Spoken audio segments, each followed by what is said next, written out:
Good evening, televiewers. You're welcome to Prime R, this edition for Wednesday, where we are going to be looking at the legislative arm of Cameroon.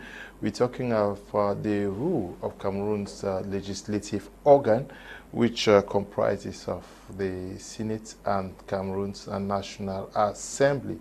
What is their role to Cameroon? And we are, with our panelists, going to be assessing how they have been able to serve Cameroon. Do we actually need these two houses as we speak? And our panelists are going to help us understand better, also give us their experts' impressions of how the houses have been serving Cameroonians. We are in the company of Christian Njock, who is one of the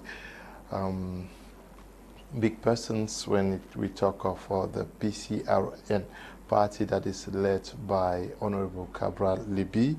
He is in the house with us after a very, very long time. We must note that we started this house with him. He was very regular. Monsieur Christian, good evening and welcome.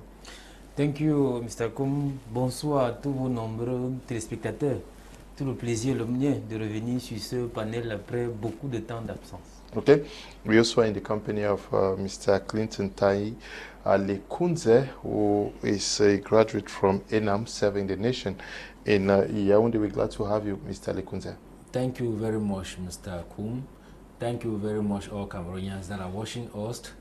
Special greetings to my dearest father, His Royal Majesty Fon Senator Lekunze Andreas Nembongwe. Special greetings to my dearest mother, Honorable Madame Rachel Lekunze. Special greetings to Honorable Madame Nembo Pauline and all the Cameroonians that are watching us this evening. Okay, we've also used this opportunity to say good evening to you, Lord Mayor Nembo Israel, who is the mayor out there in Wabane.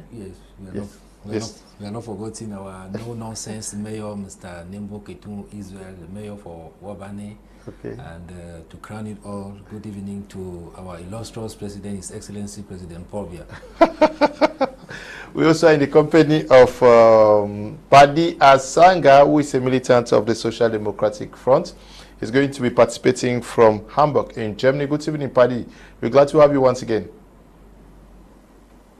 Yes, good evening, Mr. Liu, and I want to keep congratulating you people for the great job that you are doing at the home front, educating our people on where the stakes are. And I was particularly interested about this debate or this conversation of today. I don't think it's a debate, but I think it is an eye-opening program, and I think that we should have a multitude of such programs because we have embraced Western democracy without understanding how those Western democracy function. So I want to thank you for connecting me and having to share the panel with all the honorable people that you brought on board. Thank you for having me, Mr. Liu.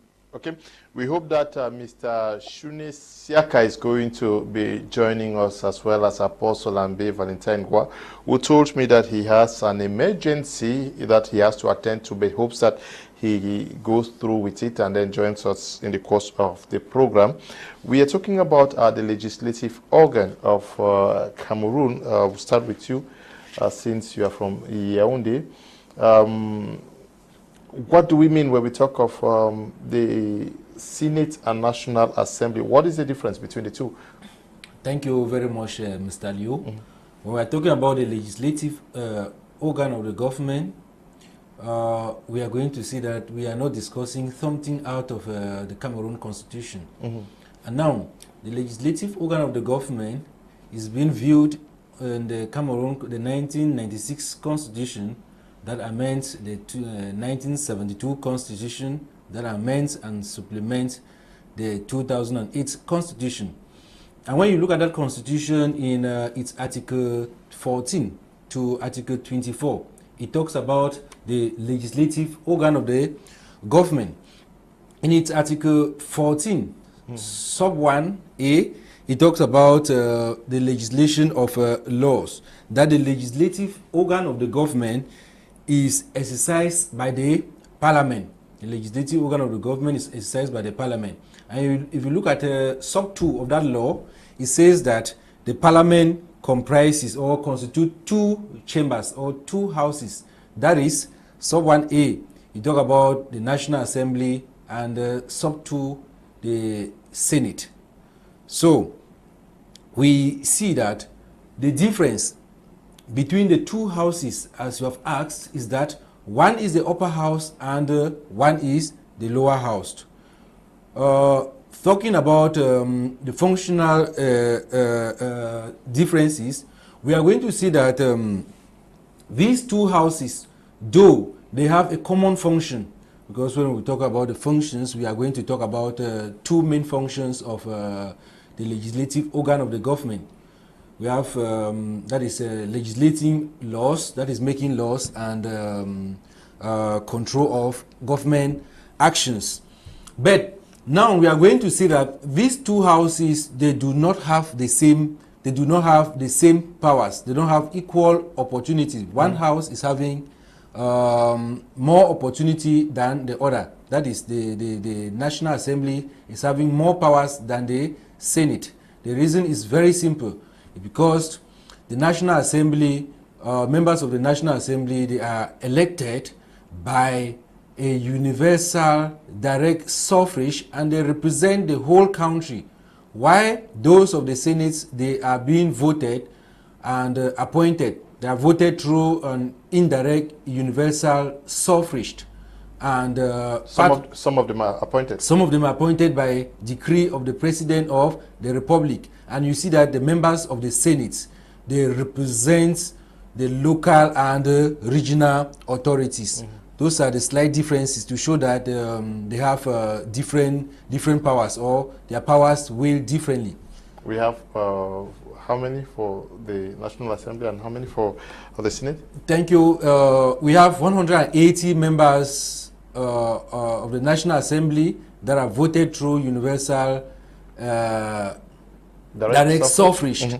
And we have 100 members of the Senate, 10 coming from each region, 7 voted through an indirect universal suffrage, and 3 appointed by decree of the President of the Republic. You talked about the functions. You said they are there to check government actions and to make laws. To put laws. Maybe I elaborate.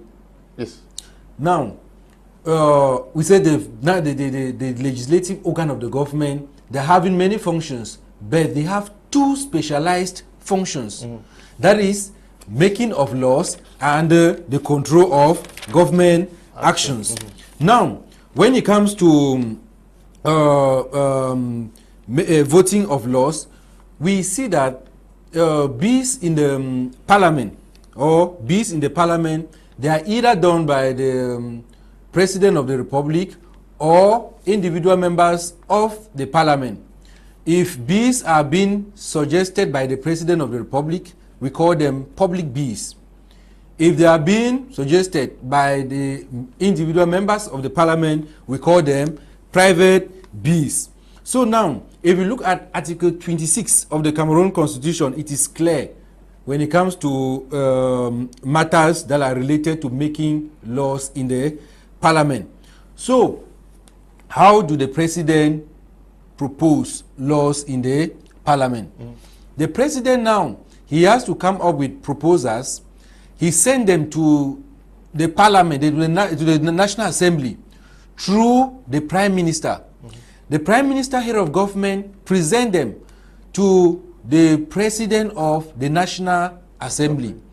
When the President of the National Assembly take them, he will make a reading of them to members of the National Assembly.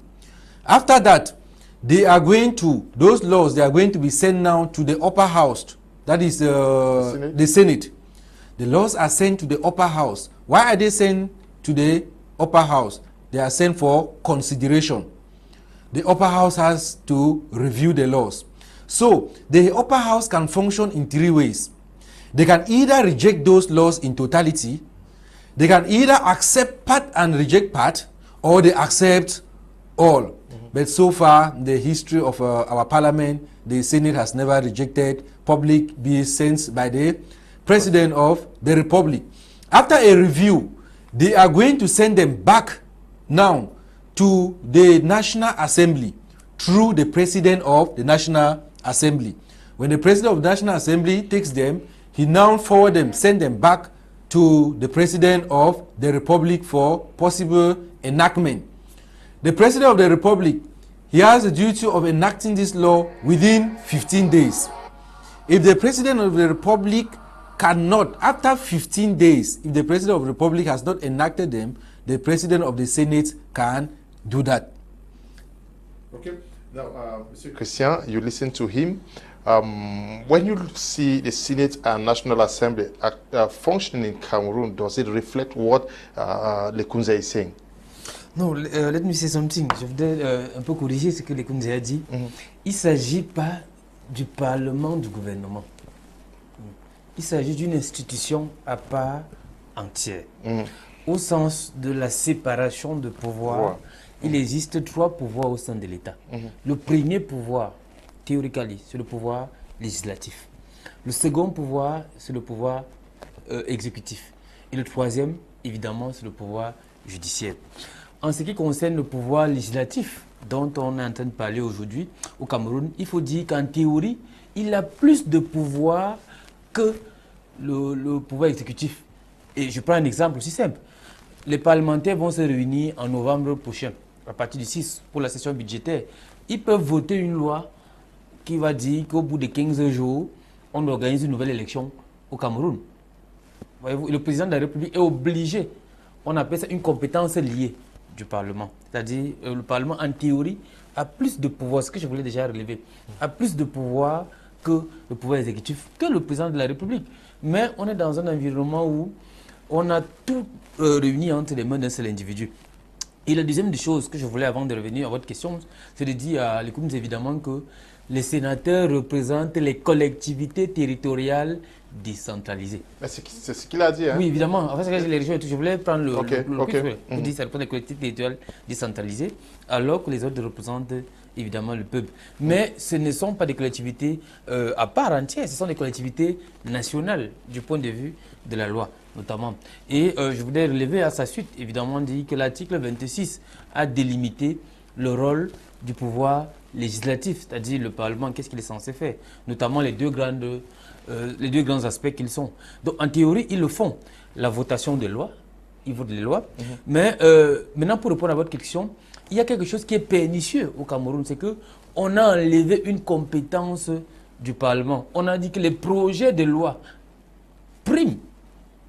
C'est-à-dire, il faut déjà, de par la pratique parlementaire, c'est que tant que les projets de loi émanant du gouvernement ne sont pas encore finis, on ne peut pas voir les propositions de loi qui émanent des députés eux-mêmes. Ça veut donc dire qu'on a enlevé aux députés un caractère fondamental, c'est qu'ils doivent en principe représenter. Et il faut bien entendu revoir cette loi. Vous savez que l'honorable président Cabral l'a longtemps décrié, ce règlement intérieur de l'Assemblée nationale, qui lui-même est infra-législatif, qui remet en cause, évidemment, ici le pouvoir des parlementaires. Parce qu'on ne comprend pas que toi, un parlementaire, tu proposes quelque chose, on te dit d'attendre d'abord que tout ce que le gouvernement a proposé, a soumis à votre attention puisse être fini. Et l'autre deuxième chose, c'est qu'il y a les articles 11, 10 et 12, ce qu'on appelle les ordonnances. Les ordonnances qui relèvent, n'est-ce pas, de la compétence, n'est-ce pas, des parlementaires. Ils ont transféré ce pouvoir au président de la République qui peut prendre des ordonnances à leur place.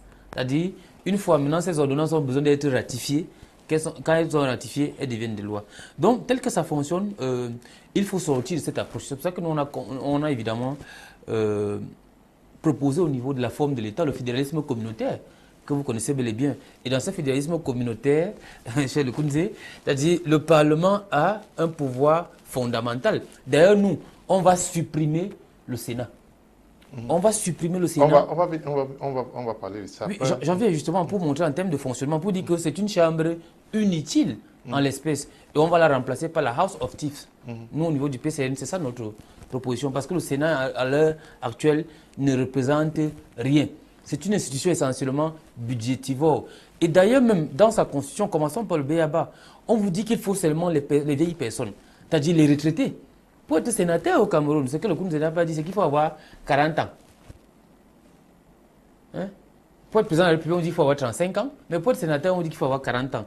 Or, pour être député, il faut avoir seulement 23 ans.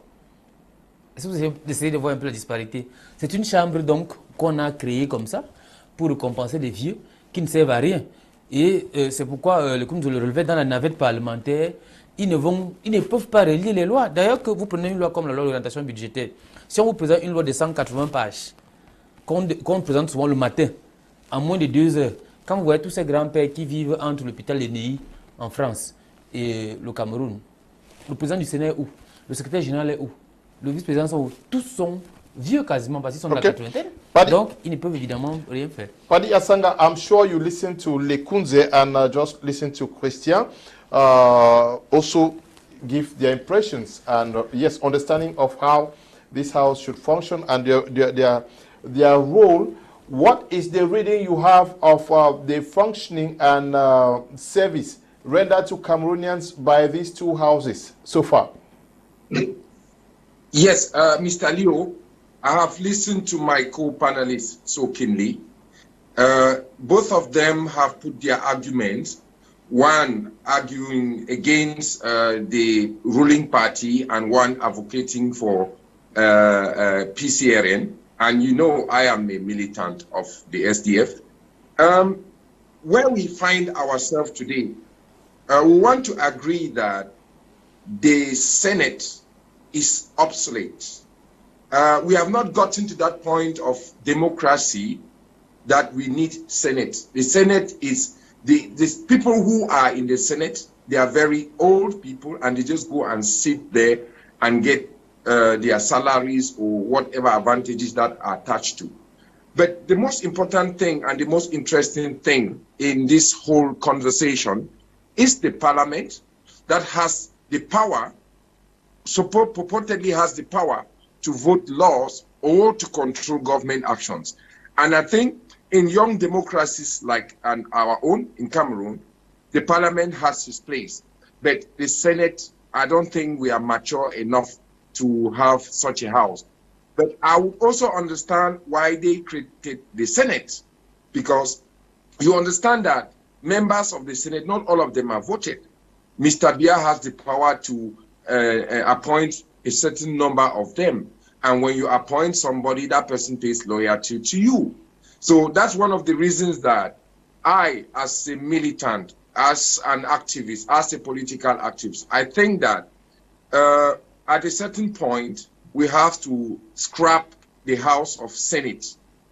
And just like my friend from PCRN just said, maybe replace it with the House of Chiefs, people who are represented, who are representative of the, not people who are appointed by Mr. Biya because of one service or the other.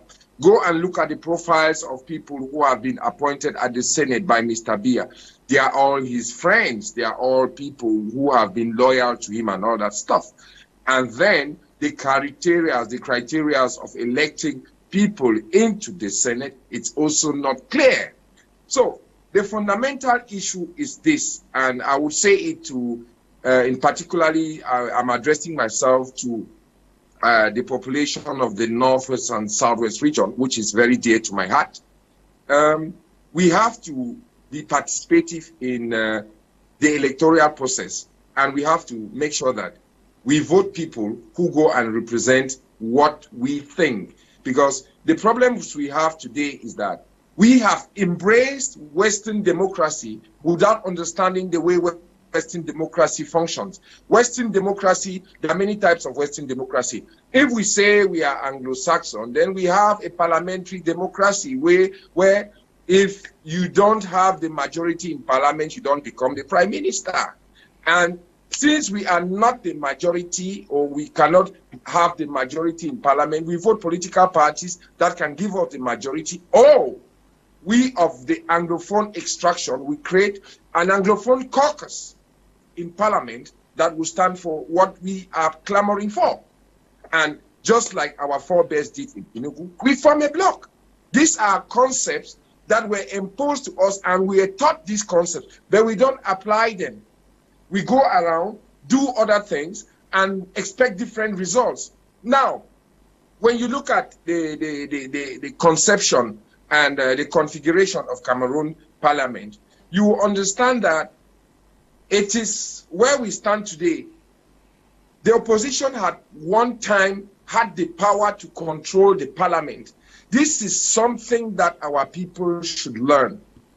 And if you control the parliament, you make it difficult for all those laws to pass, be it the laws enacting Article 61, Article whatsoever in parliament. You make it very difficult for the government. Paddy, please, very briefly, has the National Assembly served its purpose according to you and the Senate? You said the Senate should be scrapped. Now, the National Assembly is expectedly supposed to check government action. Have they done so this far?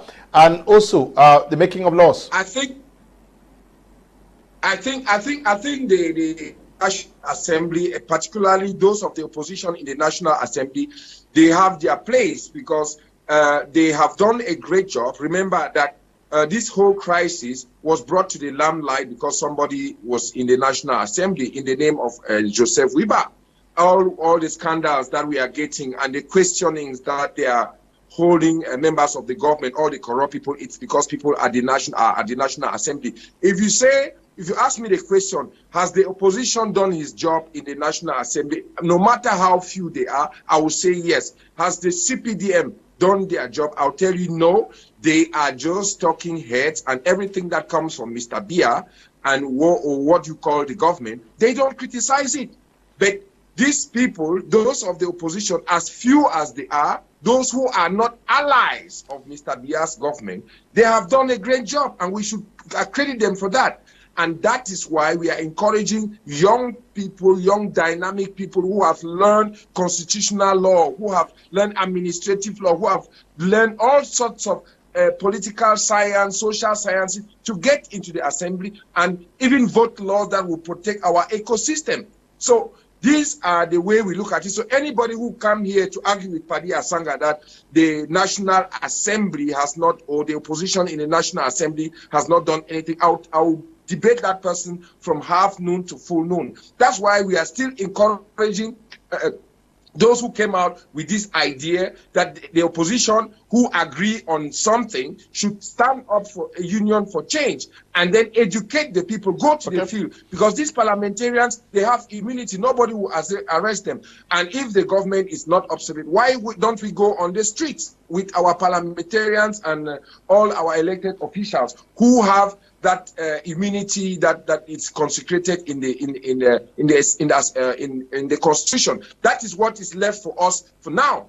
After everything would have been stolen, but the parliamentarians, they are there and they are ready to be accompanied by the people, because, as you said, everything being equal, as the word in French, I know that word in French, is that tout mandat est impératif. So these people, they can transport those union for change, they can transport and carry the Cameroonian people if they don't want to sit with us and have a constitutional debate. And that constitutional debate will come out with a constitution for the Third Republic. And that's why we keep talking of the Third Republic at the horizon. Thank you. I'm listening, sir. Okay. Lekunze, you have heard them. Almost everybody is questioning the essence of the Senate, but you say they are there to review the laws that come from the National Assembly. And you say the National Assembly, members of the National Assembly are elected through direct universal suffrage. The guys of our members of the Senate are elected through indirect universal suffrage. Some are also appointed. Now, how are elections done to become a member of parliament in Cameroon? Thank you very much, Mr. Liu. And elections, when we are talking about elections of MPs, that is members of the parliament, we know that we are talking about two separate elections. That is elections of the members of the National Assembly and also the elections of the Senate, members of the Senate. Now, one thing we need to note is that both members of the National Assembly and members of the Senate, they're elected for a 5-year term renewable. Now, if you look at the elections of the members of the Senate, you are going to see that members of, let's start with the lower house, that is the National Assembly. We are starting with the National Assembly. We are talking about Article 15 of our Cameroon Constitution. We see that the members of the National Assembly, they are 180 members. That is, the National Assembly comprises 180 members.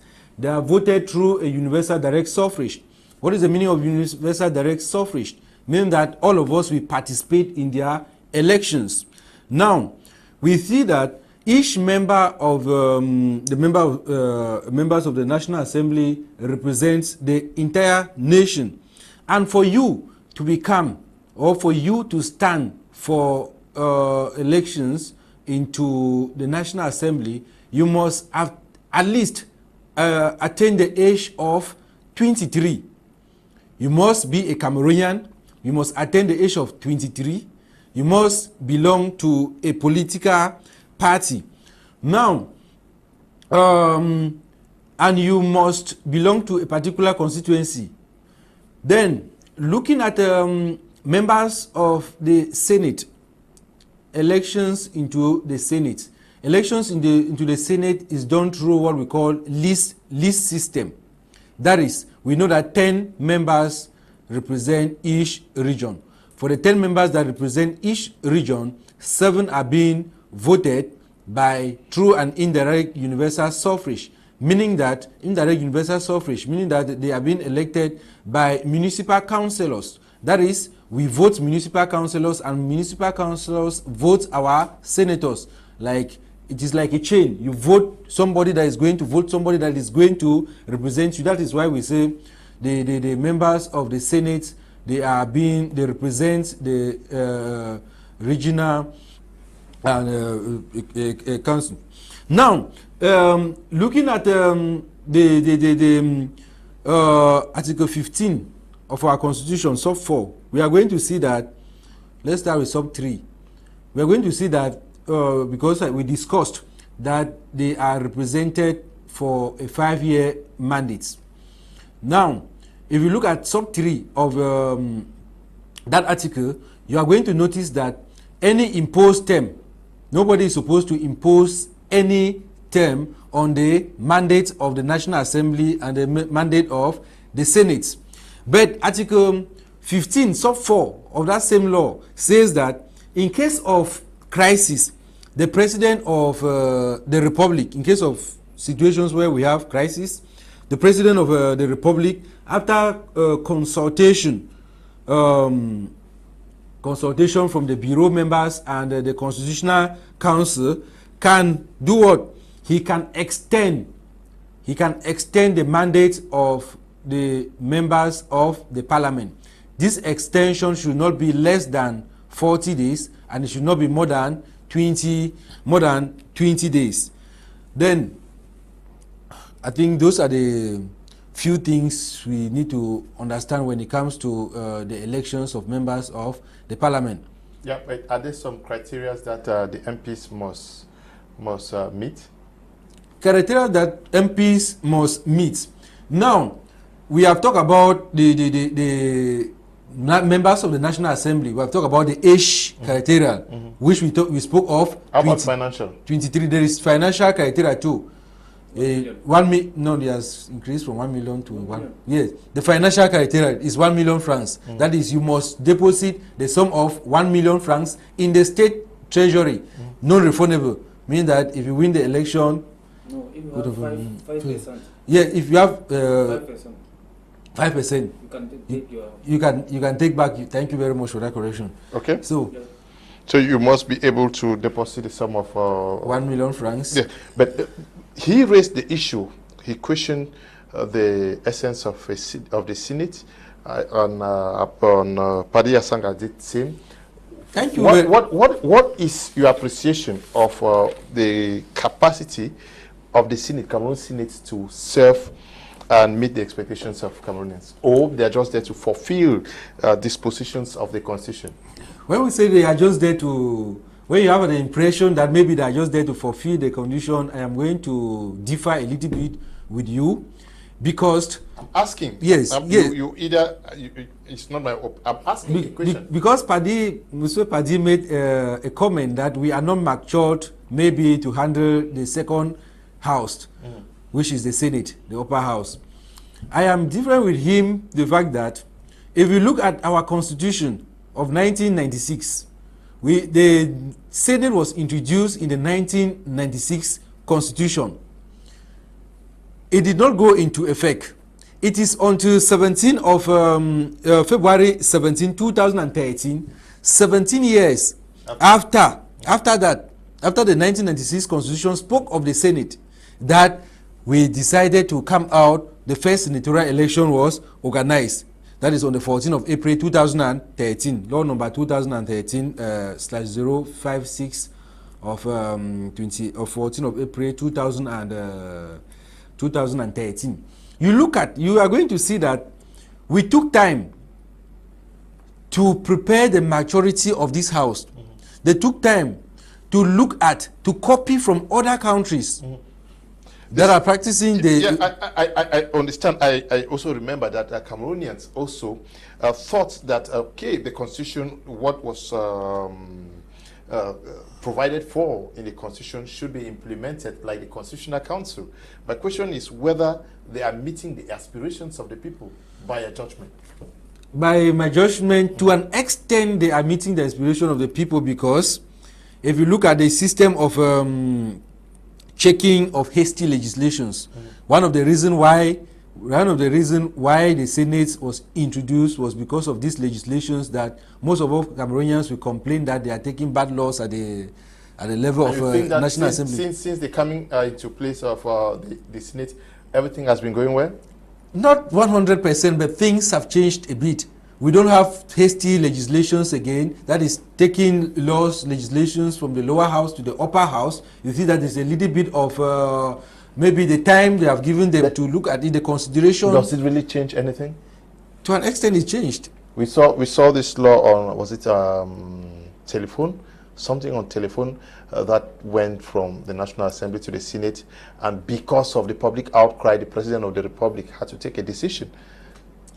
They saw this. Yes, the Senate, they look at it. That is why when I was introducing something, when I was talking about the functions, legislating functions, the legislative functions, that is making laws, which is a prerogative of the Parliament, I said so far we have not had individual bills that have been enacted by the Cameroon. Okay. And you also said that nothing has gone to the Senate and was rejected, which means that the Senate, since its creation, has endorsed almost everything that is coming from the National Assembly. Est-ce que vous avez l'impression que les Camerounais connaissent véritablement les fonctions des députés et sénateurs? Oui, on a, du point de vue théorique, ça s'enseigne à l'école. Tout le monde connaît que ce soit les députés, que ce soit les sénateurs, du moins les parlementaires, ont deux fonctions au sens de la Constitution. Le vote des lois, ils votent les lois chaque jour, ils enregistrent, pour certains, notamment le Sénat, et le contrôle de l'action gouvernementale. Je suis d'accord avec Paddy Asanga, qui a dit évidemment que l'action des parlementaires, notamment les parlementaires de l'opposition au sein de ces différentes chambres, notamment le SDF, on l'a vu notamment avec le cas de Noel et les autres. La question de la crise anglophone, la question du Covid avec les autres parlementaires, les Joshua aussi, le cabal Libye, la question du code électoral, les Thomas Ndamjoya. Il faut le dire, les différents codes électoraux qu'on a connus ici, c'est l'œuvre, ou même la démocratie qu'on a actuelle, c'est l'œuvre des députés de l'opposition, notamment du SIF, que nous nous saluons. D'ailleurs, et que nous sommes d'ailleurs très proches, où la plupart d'entre nous, on est très proches de Joshua, on se comprend sur ce plan. Maintenant, pour revenir fondamentalement à votre question, je comprends le Lekunze. Venant de l'ENAM, un administrateur il ne peut pas se prononcer fondamentalement. Le Sénat ne sert à rien en l'État au Cameroun. On doit supprimer ce machin. On doit supprimer cette affaire qu'on a donnée aux retraités, aux anciens amis de billard de pouvoir se soigner. En fait, c'est un mécanisme de donner du carburant, de bons de commande et autres à ces anciens collaborateurs de pouvoir se soigner. quotidiennement. Il s'agit de nulle autre chose. Parce que ils n'y font quasiment rien. Ils n'enlèvent même pas des virgules souvent.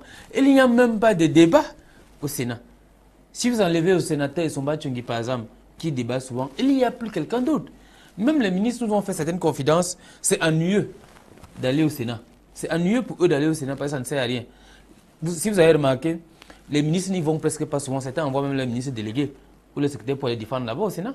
Parce que ça ne sert absolument à rien. Nous, on a dit qu'il faut supprimer ça. C'est 100 milliards qu'on prend pour donner à ce genre en termes de budget peuvent servir à autre chose.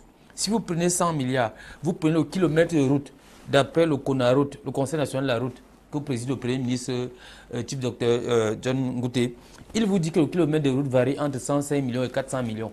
Donc avec ces 100 milliards, on peut faire 40 000 kilomètres de route par an. Donc ça ne sert à rien. Et nous, on en a dit, comme ils ne servent à rien, vous voulez mieux mettre ce qui représente évidemment notre identité, ce qui représente nos traditions, c'est-à-dire la House of Chiefs. Ils sont à même de pouvoir proposer une identité nationale parce qu'il y a même comme un surplus, c'est-à-dire qui s'entrechoquent. La région fait la même chose, vote leur budget, contrôle les actions. Les mairies font quasiment la même chose.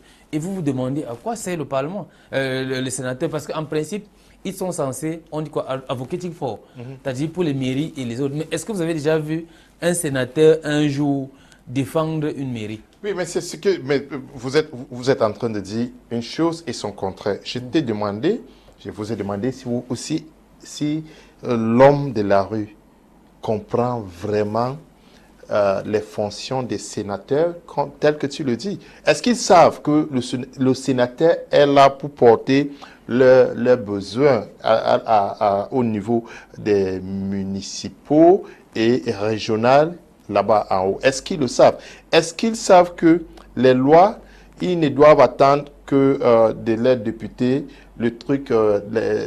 voter les lois et voter les lois, oui, parce que on a l'impression que quand vous avez un député et un sénateur, quand il n'y a pas la lumière, on dit que oh, vous n'avez pas amené la lumière, quand il n'y a pas des routes, est-ce qu'il n'y a pas cette...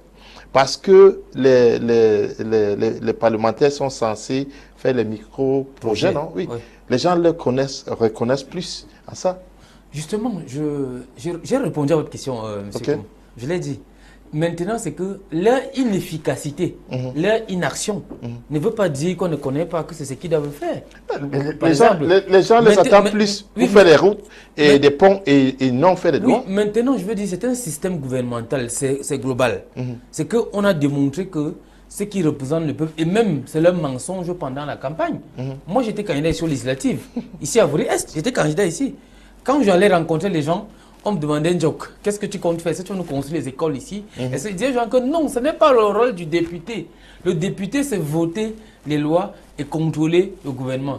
Je veux contrôler le gouvernement qui ne doit plus voler, qui ne doit plus faire les détournements, qui doit évidemment envoyer les projets qui sont prévus à Vori-Est, à Dola 5e, où nous nous trouvons actuellement, qui est mon village. Donc, c'est ce que j'essayais de dire aux gens. Les gens le savent pertinemment. C'est parce qu'ils n'ont plus confiance au gouvernement actuel qu'ils croient évidemment que ce qu'ils ont voté peuvent les aider évidemment à changer leurs conditions de vie. Oubliant qu'en théorie, ces sénateurs-là, comme je l'ai dit, jouent un rôle d'avocat.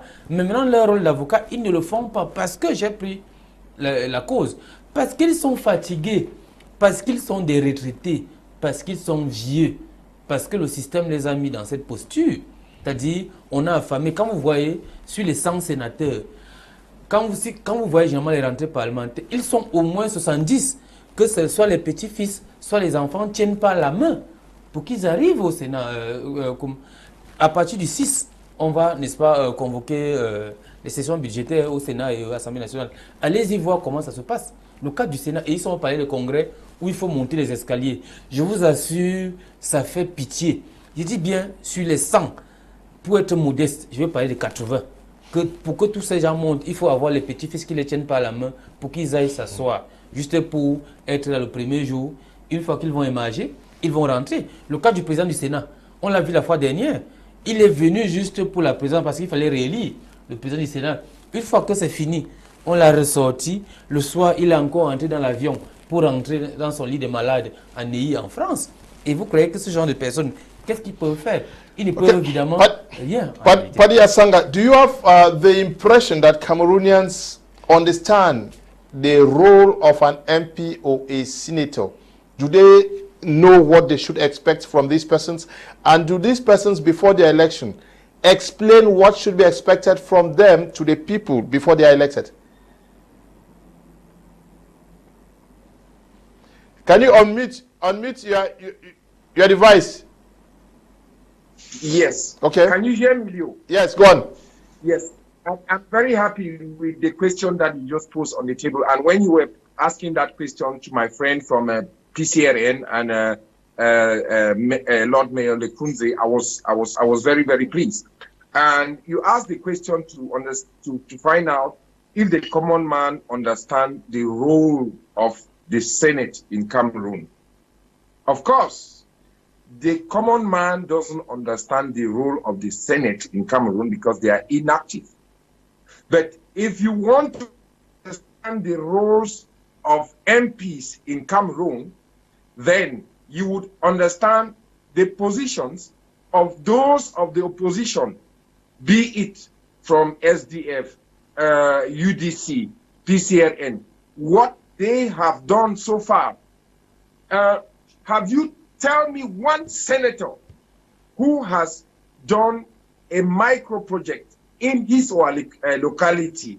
But we have seen MPs going to renovate schools, using their earmarks from the micro project to give boreholes in their various constituencies. I want to talk about Honorable OC and Honorable Jiminy, and then you see Honorable Ninche constantly advocating and criticizing, holding the government to the task. How many senators do that, Leo? I know you are the one to ask questions, but I think that is a rhetorical question. So this is where the bone of contention lies as we speak. The Senate is obsolete. It is a room for Mr. Biya's friends. And when you look at the conditions of being elected, they say 23 years, 35 years, you must have attained this age, and then Mr. Biya has the power to appoint certain people. You understand the configuration. As my friend from the PCN just said, it is a system that was well cooked up. Why did we create a Senate just to ignite it, just to make it functional in 2013, when Mr. Biya was already in difficulty because of longevity in power? Why did we do that?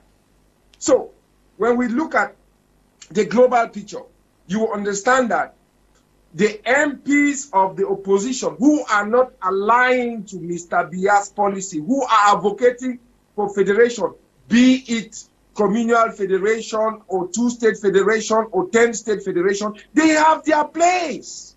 The only person in Mr. Biya's camp who has always spoken for federation as a senator is I'm mixing up German and English. It's rather of late. That was Senator Mukete. He spoke his mind, but that is his own mind. But this debate should be brought to Cameroonians and let them express their will. So why are we afraid to say things where they are? And we are talking of the Constitution of 1996. The Constitution of 1996, some prerogatives from this Constitution were only enacted when the Anglophone crisis started. They started creating commissions, talking about special status, and so on and so forth. But then, special status is decreed, and another decree is hiding another one. Why should somebody who is an individual sit alone and sign something that will affect the life of everybody, whereas he doesn't represent the local communities? He has a political vision.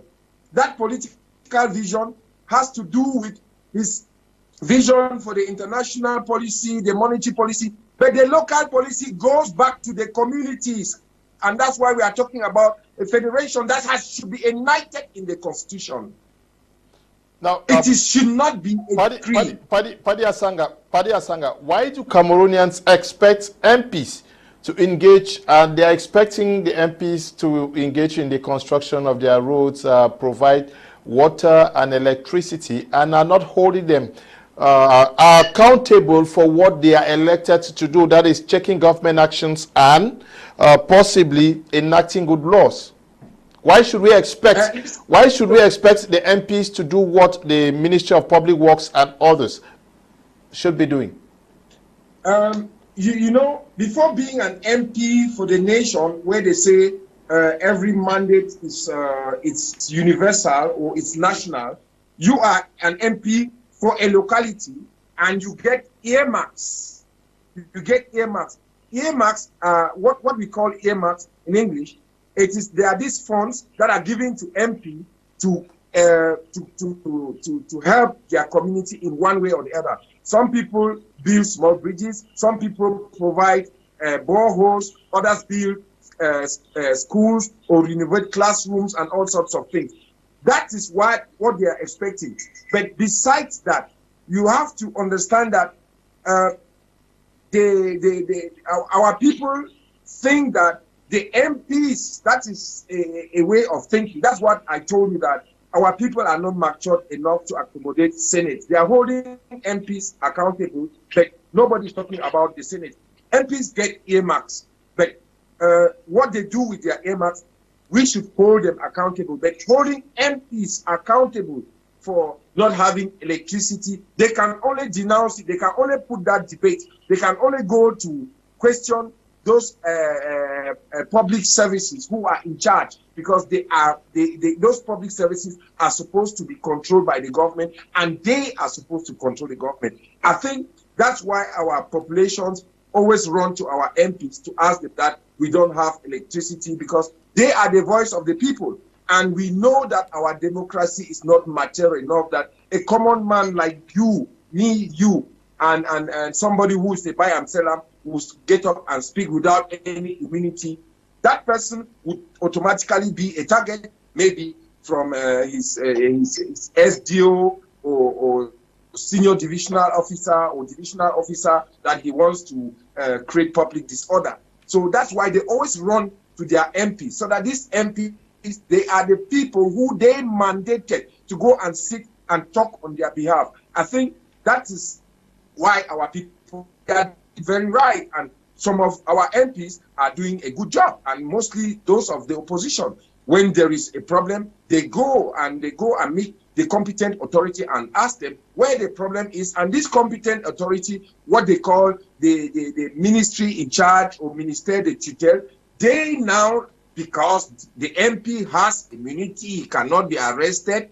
they cannot do anything to him, they will call the director of how do you call it, Kamwata, or the company that provides supplies electricity, and then tell them that there is a problem, because these people are before representing the nations, they are supposed to represent certain localities. Okay. And the first person to run to, it is either your mayor, your councillor, or your MP. Okay. And the strongest voice in that matter is the MP, and the people are right to run to their MPs. They should empower their MPs, and we should get more MPs in the opposition. Thank you, Mr. Liu. Mr.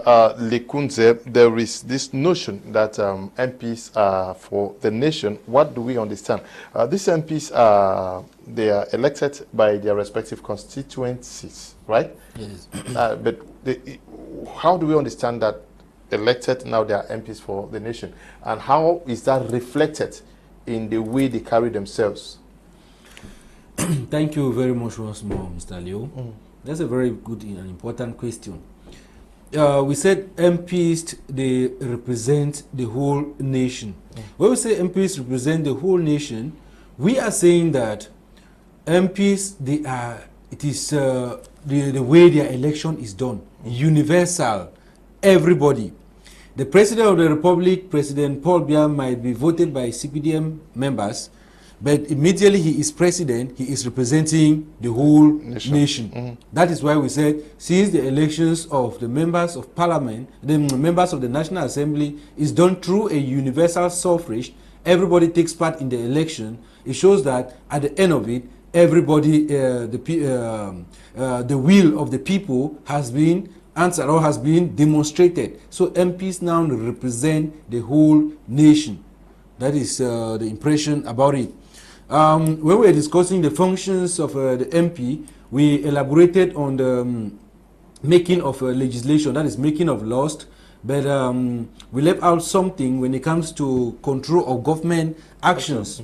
When Mr. Paddy Asanga was speaking, before I had to pin that point.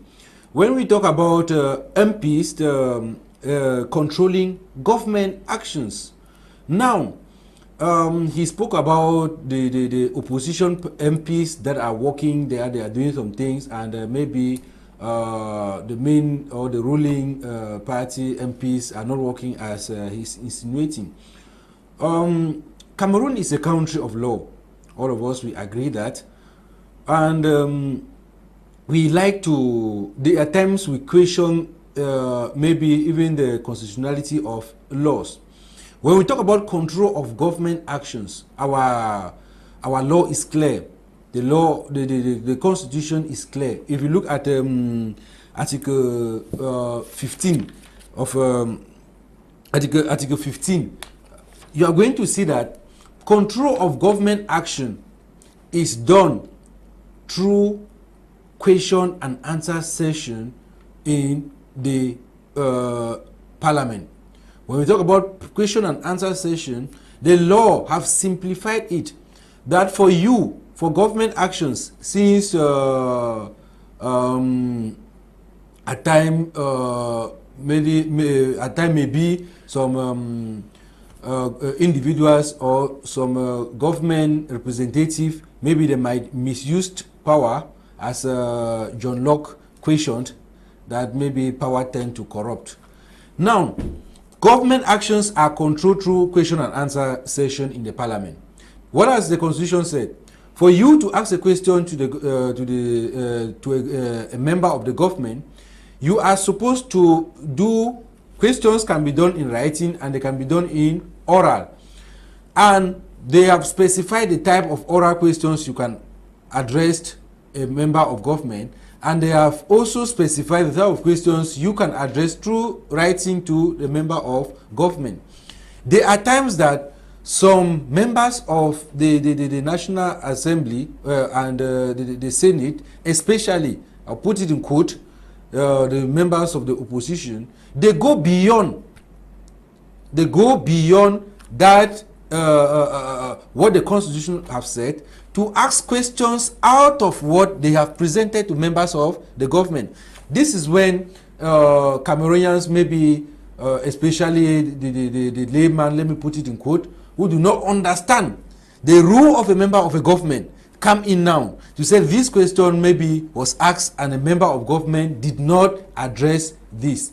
Those are the type of... but do you have the impression that government action is effectively being challenged or checked at the level of the National Assembly? And can the MPs who are now checking government action explain to Cameroonians why the dual highway, Douala-Yaoundé, has not been delivered up to date? That is a tax. We need to continue to tax our representatives.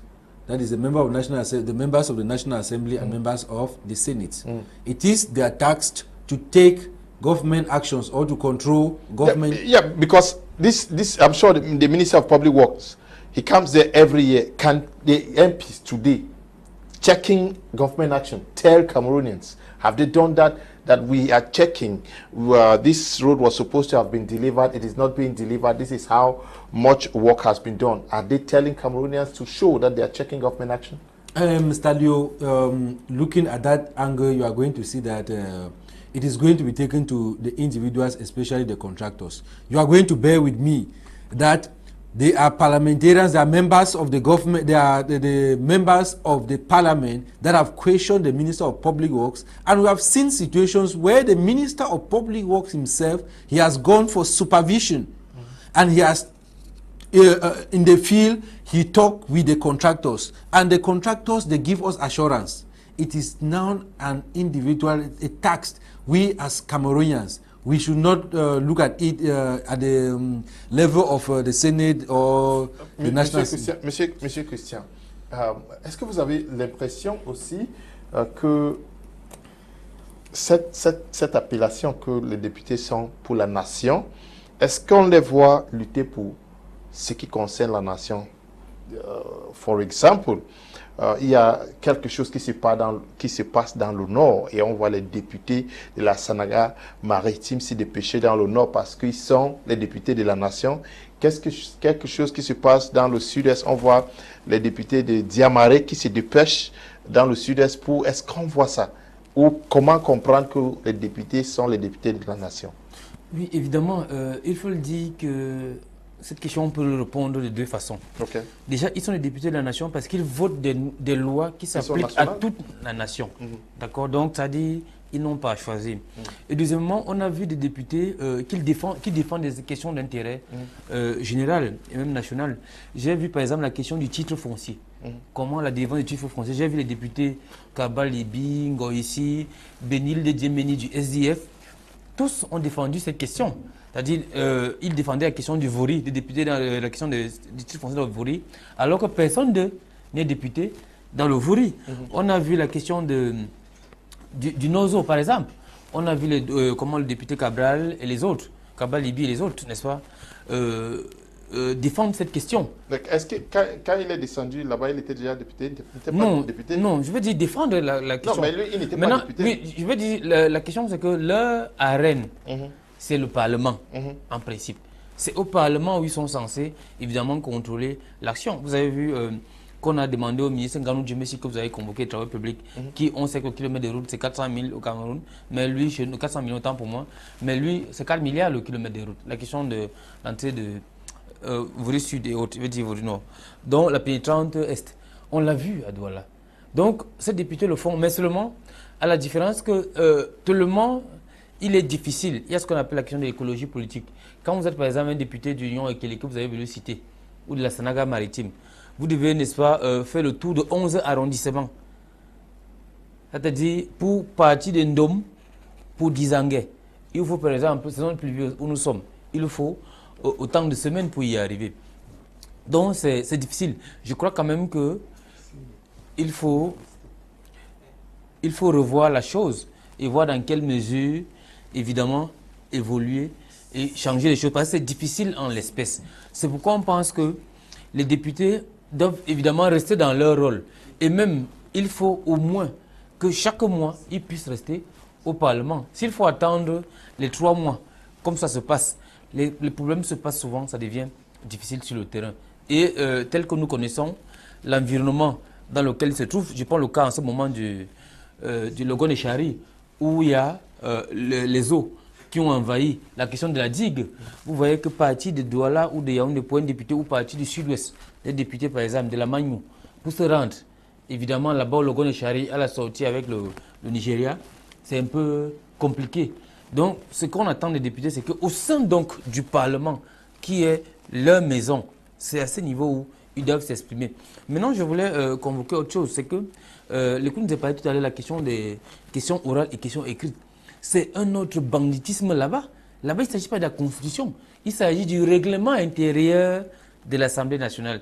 Le règlement intérieur de l'Assemblée nationale qui exige aux députés d'envoyer les questions au moins 8 jours avant à un ministre. Et une fois que tu as envoyé, le ministre va venir réciter, tu ne peux non plus répercuter quand le ministre va venir crier le mensonge. Comme vous avez dit tout à l'heure, quand on les voit venir au Parlement, venir raconter les faussetés qu'ils racontent chaque jour, le mensonge qu'ils racontent aux populations. Maintenant, les députés n'ont plus le pouvoir ou n'ont plus la capacité de reprendre ces ministres. Parce que, et même, l'autre chose, c'est que tu es censé lire ta question que tu as posée par écrit. Et on te donne peut-être 2 ou 5 minutes maximum pour poser une question que tu as écrite, que tu n'as plus le temps de formuler. Je l'ai vu le cas avec l'honorable Bienvenu Njip, dont je suis conseiller politique en l'espèce. Généralement, pour formuler ces questions, envoyer ces questions, on prend du temps pour travailler, pour lire, pour prendre des enquêtes. Mais vous envoyez un ministre qui, lui, ils ont déjà tout écrit, il vient répondre arrogamment, il vous insulte quasiment. Mais vous n'avez pas l'opportunité de reprendre. L'une des choses qu'il faut changer, c'est ça. C'est d'abord le fonctionnement du Parlement, le règlement intérieur du Parlement. Si on permettait aux députés de pouvoir s'exprimer, de pouvoir, n'est-ce pas, faire le face-à-face, comme on le voit en Grande-Bretagne, comme on le voit en Angleterre, en France, ça ne se passerait pas comme ça se passe aujourd'hui. La deuxième des choses, la question des commissions d'enquête.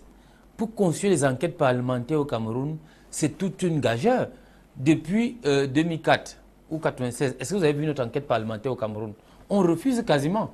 Il y a la question du Covid-Gate, la question de la CAN-Gate, les infrastructures de la CAN qui ne sont jamais faites, la question de tous les détournements. Les députés de l'opposition, notamment Benilde, Joshua et autres, on les a vus, n'est-ce pas, demander qu'on constitue des commissions d'enquête pour qu'on y aille. Mais la majorité obèse du RDPC, évidemment, met en doute parce qu'ils sont un gouvernement de corrompus. Ils sont un gouvernement de voleurs, de bandits, de mafieux. Vous savez bel et bien que c'est ça leur ADN. Ils sont habitués seulement à ça. La preuve en est, chaque jour, on annonce soit le SGPR en prison. We take exception to calling honorables les bandits. Hein? Allez-y. Non, pas les honorables. Je ne parle pas des honorables. Je parle des membres du gouvernement, évidemment. Je ne parle pas des honorables.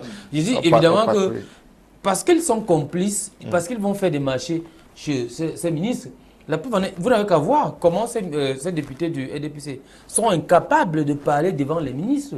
Parce qu'ils sont liés dans leur affaire. Oh, c'est pour ça que je salue ici la force des députés de l'opposition, que ce soit les Nietzsche, que ce soit les autres. Vous voyez, ils ne sont pas de mon parti. Mais je salue l'action, le coup d'Adamou de l'UDC, tous les députés de l'opposition. Que puis-je dire de plus? C'est qu'il faut que les citoyens comprennent qu'il faut changer ce gouvernement. Ça a trop duré. Et c'est eux qui font à ce qu'on ait cette guerre au Nozo, ces gens du RDPC. On a la guerre au Nozo. On a les inondations par-ci, par-là. Tout va quasiment mal. On a atteint un niveau où il faut aller emprunter l'argent pour payer les fonctionnaires. J'espère que Lekunze est payé, lui qui est un amac. D'ailleurs, on commence par eux. On s'en fout des enseignants. Vous voyez les grèves des enseignants et tout ce qui va avec. Il faut définitivement balayer ces gens pour comprendre qu'il faut changer. Paddy Asanga, we are talking about the capacity of our MPs to deliver. You are not too comfortable with what is happening. Where is the problem? Is it the fact that they are not competent to deliver, or something actually is impeding their capacity to meet the aspirations of Cameroonians? If they cannot deliver, how did they get there? Who chose them to be there? And should they not also be acting? How independent is our legislative organ in Cameroon? Mr. Liu, on the text, our MPs are supposed to be independent. And the only independent MPs that you have ever had in Cameroon who have not allied with the CPDM because they have clauses.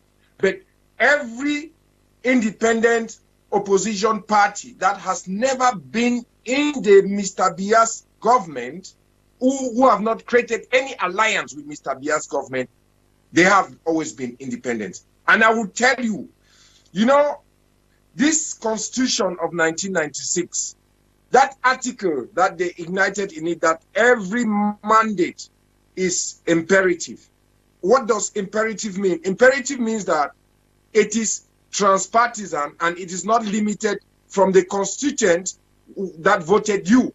That is to say, you can take actions in Marwa, you can advocate for the cause of people in Marwa, even though you are from the Northwest. You can take actions, you can advocate for the cause of the people in Alo, even though you are the Southwest, Dikalo, Douala. You can advocate for the cause of every single Cameroonian. That is what the imperative mandate means. Now, when you want to go in that light, saying that they are not taking actions, Mr. Leo, I am not here to ask questions, but I'll put it out there. How many times have you seen MPs of the ruling CPDM party criticize government action and do what oppositions who are not allies of Mr. Biya's CPDM party have done so far? Do you know any instance, apart from the fact that Senator Mukete, at the heart of the Anglophone crisis, came out and said, he wanted a 10-state federation because they did not want to have anything to do with the Northwest and Southwest region. It did not end there. When the SDF MPs stood all of them together at the time in Parliament, I want to believe that there was an CRM MP also who was, may he so rest in peace, Soplaza, who was not present there. But all the SDF MP who stood up and were blowing their vuvuzelas at the Parliament and singing Yuwoki Witaya and blocked the Parliament, they were not all from the same region. They were elected from, they came from different constituency. So in practice, the opposition practiced that. Just imagine for one reason, for one time, that all the CPDM MPs who have imperative mandates and saw the Anglophone question coming up and knew that it was a danger, something that was going to take away lives, joined the SDF, joined all of those other political parties, joined the CDU, and said, okay, we are joining these people because we think that we cannot do what they call a party discipline when the stake of the nation is at stake. But at the level of the CPDM, they have what they call party discipline. But at the level of the opposition, they are independent enough to form themselves, like what they just did in Parliament, saying they want to build up a group in the Parliament that will stand for change, that will actually take the government to task. And they have been doing it. As few as they are, you also want to understand that the CPDM, the ruling CPDM party, has the state apparatus. Elecam is not people who are in charge of elecams, who supervise elections. They are not appointed by me and you, by the opposition, and that's why we are saying that the electoral code should be reformed. That's why we are calling for a constitutional amendment. So the MPs, in theory, all of them are independent, but in the practice, only the opposition MPs are independent in what they have been doing. When you talk about controlling government actions, tell me for one moment when you had the oral or written session that and a CPDM MP, apart from, I think, Gaston Komba and Martin Oyono, who have questioned what they are doing. Because we should be factual. So we cannot just say everybody in the CPDM is bad, but we should be able to call the spade a spade and tell people as it is. And I'm happy that today you brought my friend from PCRN, and you brought somebody from the ruling CPDM party, so that we should talk about this issue, because these are issues that we think those of us who are living here in the diaspora and have witnessed this Western democracy that we inherited as post-colonial system of government, to question, to talk about it, tell our people what is the model that works for us. And that's the reason why we are calling for a constitutional conference and a third republic that is not going to be a Jacobinist republic, that we should transit from Jacobinism to federalism. Thank you, Mr. Liu. I'm listening. Let's talk about the independence of the legislative organ in Cameroon. We know that they are an arm of government, and the capacity of these MPs to take independent decisions. Why is it also very difficult for MPs from within the CPDM to challenge government action?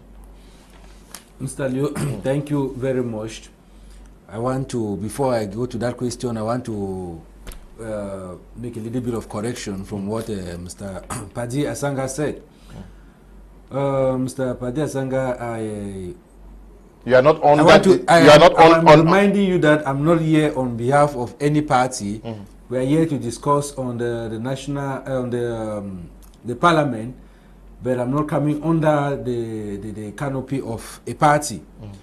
Then going back, that correction being taken, I assumed, going back to your question, you are asking, why is it that the members of the parliament, they are not taking upon themselves, like especially members of the ruling party, CPDM, to challenge government to challenge some government actions? It is a very good question. I have seen, we want that everybody should do everything at the same time. It cannot go like that. Okay. We have seen situations. I am happy that when Mr. Paddy was speaking, he made mention of some CPDM party members who they stood for federation in the parliament. Some spoke about language and the rest. They are members of the CPDM. When we are talking about them taking actions or them facing government actions, what do we mean?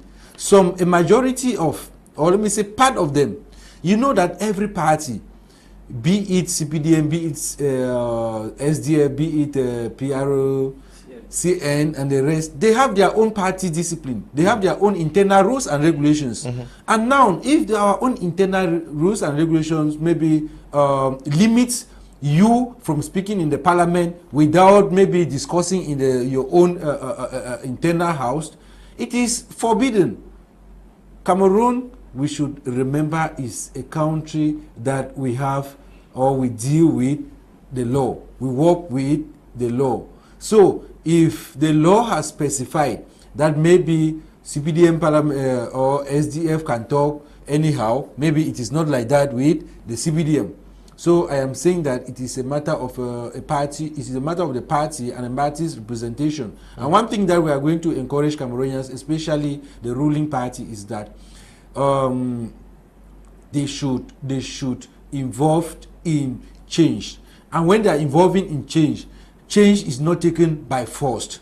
If the opposition think that they can implement their own policies, maybe they encourage their followers to register maybe for election, and we know change comes through elections. Yes, talk about the independence of the legislative arm in Cameroon. The independence, talking about the independence of the legislative arm of the government, we're going to see that it is a little bit technically independent. When I say technically independent, we are going to, what I mean is that the legislative, we know the legislative do not function in isolation. It is like a chain. Separation of power is like a chain, from making of laws to interpreting the laws and maybe executing the laws. The legislation is, they have the powers to act independently, but in collaboration with other organs of the government, like the legislative, like the executive, like the judiciary. For example, laws made in the parliament cannot be enacted immediately by the members of the National Assembly without going through to the president, who is the head of the executive? Yes, who is the head of the executive, except for except situations where the president is silent for 15 days. Now, you talk about interpreting these laws. The legislative, they are the people. When you look at the separation, the format of separation of power in countries like Cameroon, we are going to see that maybe if we look at it, in practice, we are going to see that there is no power that, or there is no organ that is reserving some powers to, having a reservation of powers. They are working in line. The legislation, the law have said it. Now, a majority, one third of members of the National Assembly or the Senate, one third of the members can propose laws which can be enacted by the President of the Republic or by the National Assembly. Now, have we had some groups that have constituted this one third and come out with laws and they have been refused from enactment? No. So why have they not done so since? Why have they not done so since? It is the problem now of the party, the participation of the party. CPDM, they come up with their own rules in there. They have their own party. You say no house or no arm of the government is exclusively independent.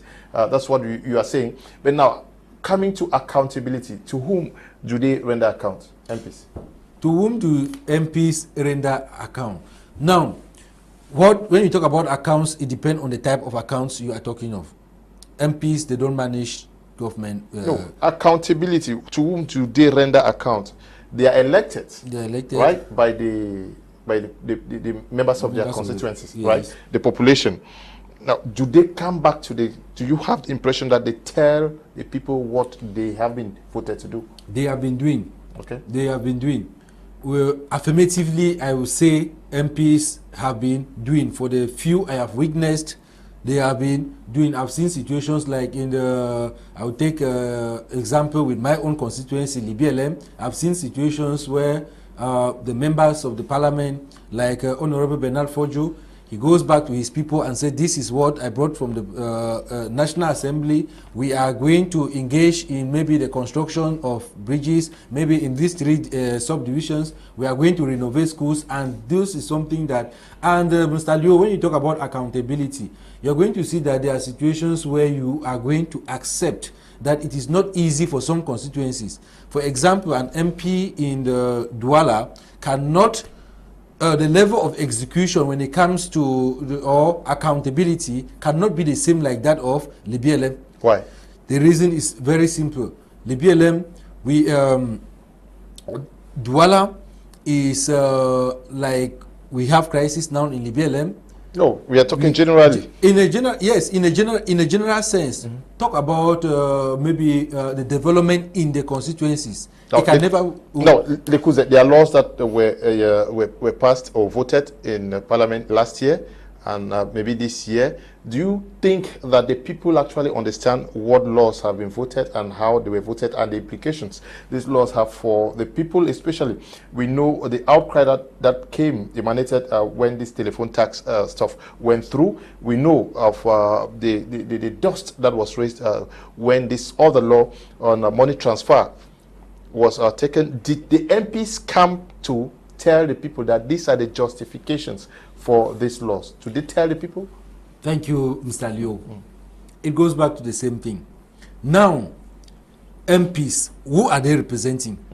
They are representing the people.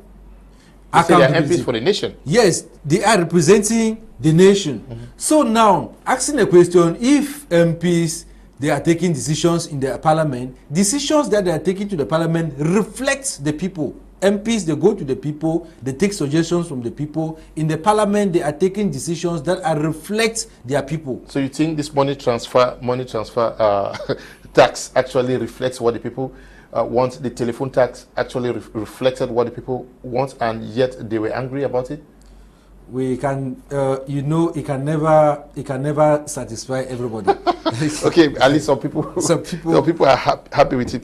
The independence of this house, vous avez vraiment l'impression que c'est indépendant, the legislative is independent, the executive and the judiciary, and is it really possible?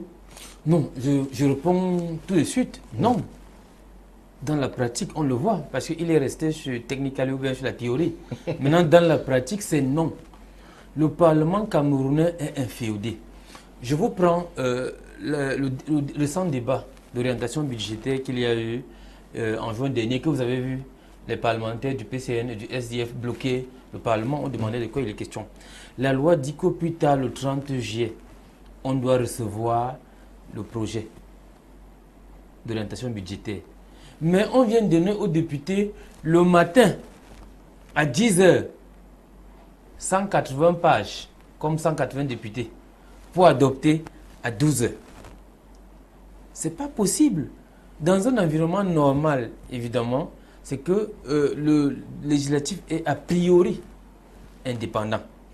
Parce qu'en théorie, pour continuer Lekunze, en théorie, c'est le Parlement qui est puissant.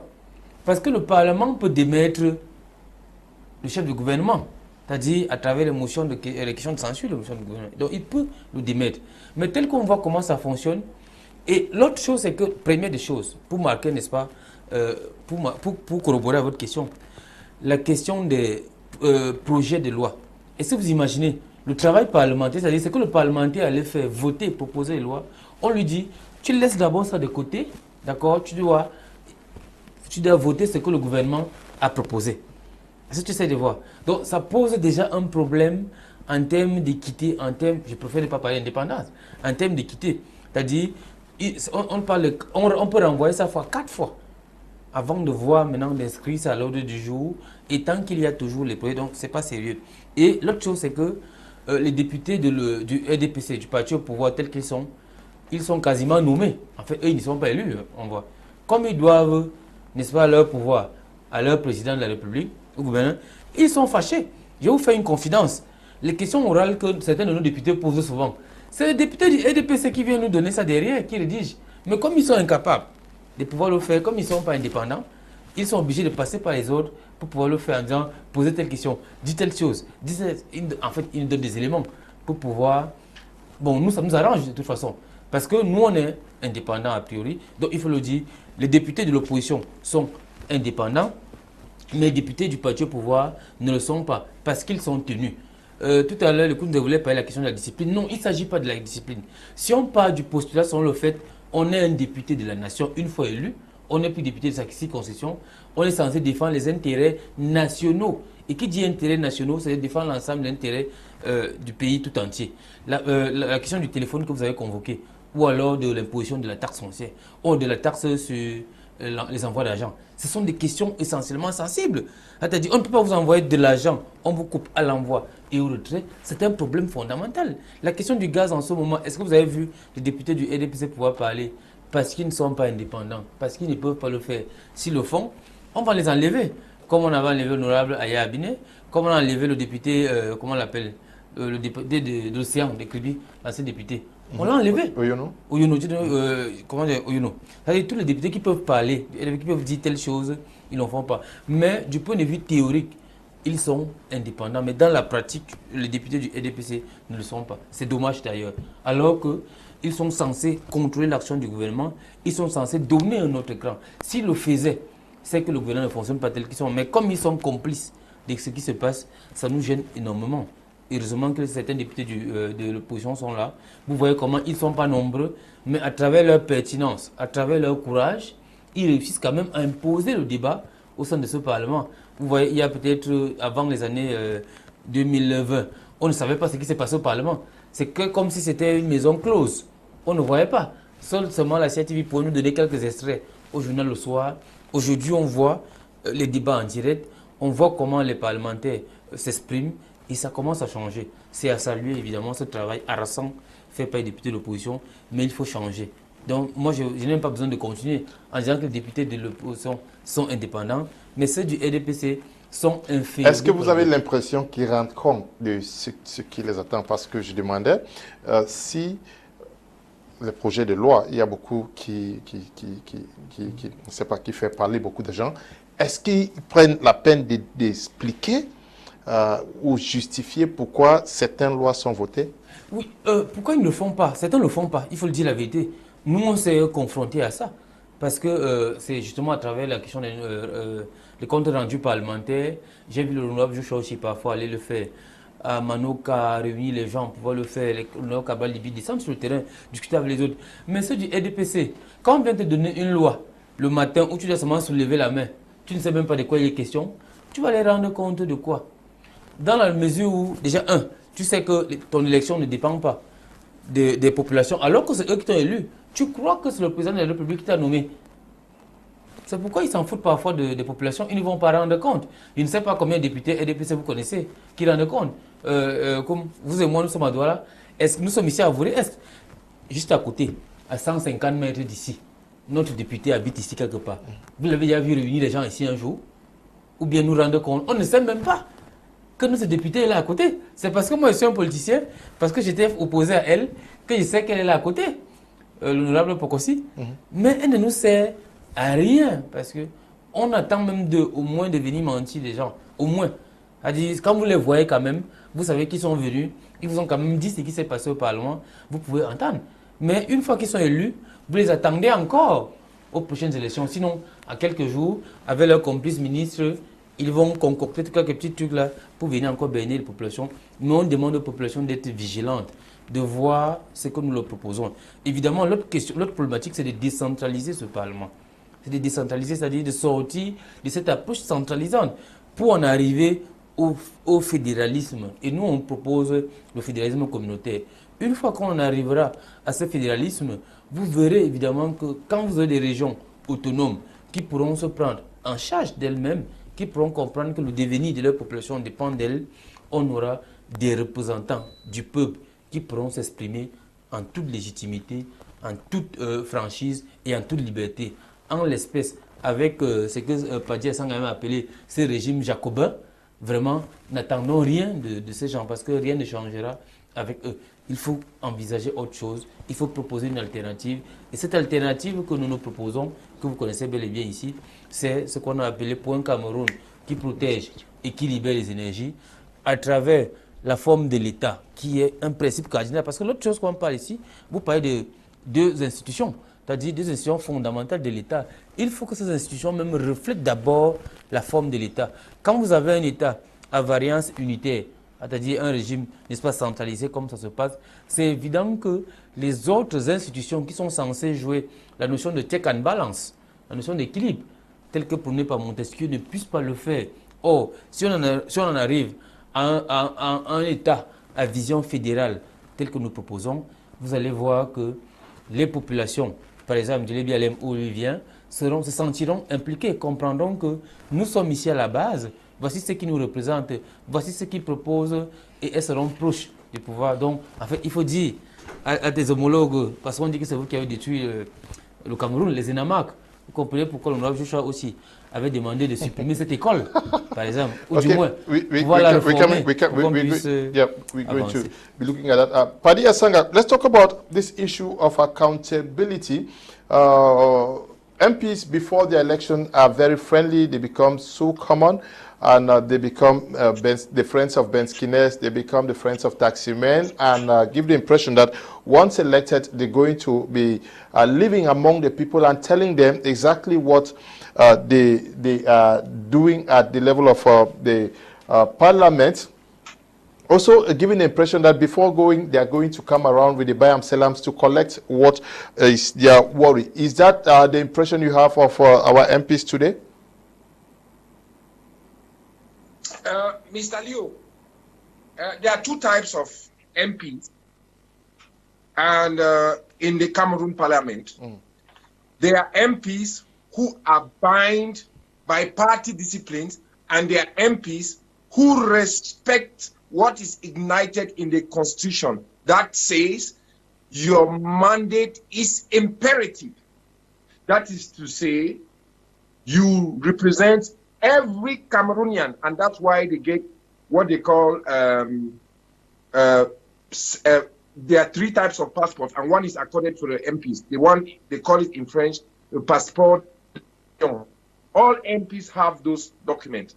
That's what they use to travel when they want to get visas. They have some leverage without going through a lot of complications to get visas to travel abroad, left, right, centers. Those are some of the advantages that they get. And now, when MPs go on the ground, one thing is clear. There are MPs who take the doleances of their local communities and go and try to put it in parliament. They do it. They do it like the minimum wage, like the debate on land tenure. Have you ever seen any MP, be it of the CPDM, talk about the issue of land tenure in FACO? Because they are there in FACO, they are CPDM's MPs. But you have seen MPs of opposition be talking about land tenure issues in FACO, in Douala, in Bamenda, talking about everything that involves Cameroonian. Because the only people they are accountable to, it is their constituency, those who voted them. They know that.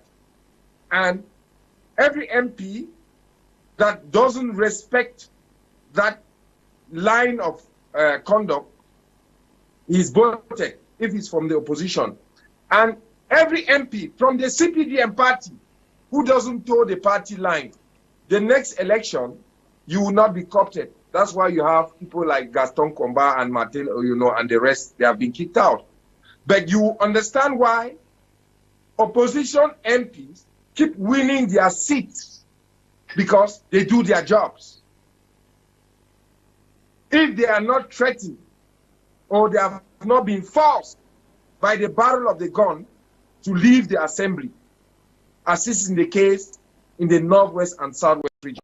That's why some of us, political activists, I'm not a politician because I'm not running from any post. I'm living in the diaspora. The day I will set my foot and start contesting for any electoral post in Cameroon, I'll be a politician.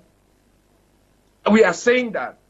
We stand behind the fact that every opposition party should make sure that they empower courageous youth who are well equipped to make sure that in the Third Republic, MPs, young boys and girls from the age of 23 to 50, they should go to the hemicycle and represent their people and not talk about party discipline, because I don't know, maybe they will change the law that MPs would have to represent their political parties and their mandates are not imperative or something like that. But I think that was a trap. And those who, I know from a discussion that I saw on a concurrent television station, that law was cooked up. That paragraph was brought in by Martin Oyunu when they wanted to make Zongang, Ambe Zongang. He said it. He said that he had a discussion and he said, no, don't worry yourself. This passage gives you the mandate to act as an MP all over Cameroon and not to respect party discipline. But what did they do? They went and respected party discipline because they wanted to protect the will of an individual. If Mr. Biya doesn't propose anything, it doesn't go through the parliament. The opposition has tried about minimum wage, about talking about the effigies of Cameroon, talking about our post-colonial history. We should rename our roads and every, all the nationalists in parliament, which is part of the SDF, and I think some other political parties who are. So I am totally in agreement with Christian Njock, what he's saying. So when my friend Lekunze is talking, he should go to the parliamentary history and the contemporary history of Cameroon to understand where we stand. I believe in our unity, in diversity, in a federal structure. And why not an Anglophone president? Mr. Leo, I'm listening to you. Thank you. Okay, you're listening to me. Thank you very much, Paddy Asanga. Lekunze, we're talking about the Senate and our National Assembly. Now, what are the powers of the presidents of these two houses? Thank you. Thank you very much, Mr. Liu, for this opportunity once more. When you are asking about the powers of members of the presidents of these two houses, I'm going to first of all take you to our constitution before I take you now to the internal rules and regulations of these two houses. If we look at the internal organization of the National Assembly, you are going to see that the National Assembly is governed by Law Number 71/1 of 18 June 1973 as amended, that is relating to the orders of the National Assembly. In line with Section 11 sub 1, the permanent bureau, the permanent bureau of the National Assembly is made up of 23 bureau members. That is the president, one senior vice president, 5 vice presidents, 4 quaestors, and 12 secretaries. Now, looking at we see that looking at the Senate, we are going to see that the law regulating the internal affairs of the Senate is law number 2013/006 of 10 June 2013. That is on the standing order of the Senate. The standing order of the Senate in section 8 sub 2 now organizes a permanent bureau of the Senate, making 17 bureau members of the Senate. That is the president, 1 senior vice president, 4 vice president, 3 quaestors, and 8 secretaries. Now, we are going to see that the functions, their functions, they are not different from they are not much different from what the Constitution has stipulated in from Article 14 to Article 24 of our Constitution. But now, the main functions of the 2 presidents, that is the president of the National Assembly and the president of the Senate, is to coordinate the activities of both houses. Coordination at the level of the bureau and at the level of the general assemblies. Those are the main functions. That's just the main function of the two presidents. Apart from the functions that the Constitution have stipulated for them, which we have already mentioned, the presidents of the 2 houses, they have the mandate, or they have the duty to coordinate the activities of the General Assembly and bureau members in terms of coordination in election, coordination in the coordinating the various committees, the financial committee, the electoral committee, and the rest. Though they are presidents, when they are organizing these committees like financial committees, electoral committees, and the rest, they appoint heads of committees, but the presidents of both houses help in coordinating the general activities of these 2 houses. Thank you very much. Yes, but the president in protocol, state protocol, they say one is the second, the other is the third. Have these some extra powers, or these are just symbolic? Because we understand that the president of the Senate is charged with the responsibility of organizing elections in the case of the absence of the president here. Yes. Okay. Specifically, when it comes to the state protocol, the state's protocol, we say that if the president is not there, maybe by resignation, by death, or by ill-health, which shall be declared only by the Constitutional Council, it is the president of the Senate who have the duty to the right to call for elections, or he is the one to represent represent the president as an interim. Now, when you talk about when we talk about the other bureau members, like I discussed about the senior vice president and other vice presidents, the senior vice president, the first senior vice president is the assistant to the president of the Senate and the president of the National Assembly, respectively.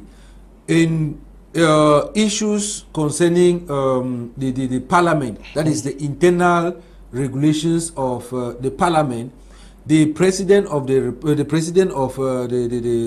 upper house and the lower house, respectively, they are the people who control the activities, and they are being assisted by the senior vice presidents of the both houses.